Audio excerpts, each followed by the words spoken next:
How to change time zone on TradingView. Hello guys, this is Atticus and welcome back to another tutorial video.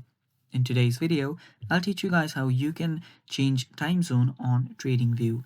So without any further ado, let's dive right into it. So the first thing that you'll actually want to do is open up a chart of any stock or any company that you want. And after you're on that very company, you can tap on the full chart option to expand the chart.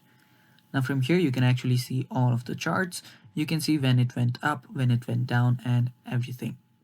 Now what you'll want to do here is on the top side, you should find an option like a gear icon that says settings. It's right besides the quick search icon. Tap on the settings icon.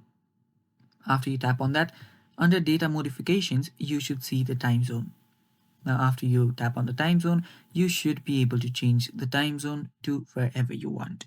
So you can change it to whatever place and then tap on OK and the chart will change accordingly. And yeah, that is basically how you change your time zone on TradingView. And that's basically all for today's video guys. Thanks for watching. Stay tuned for more and bye bye. Take care.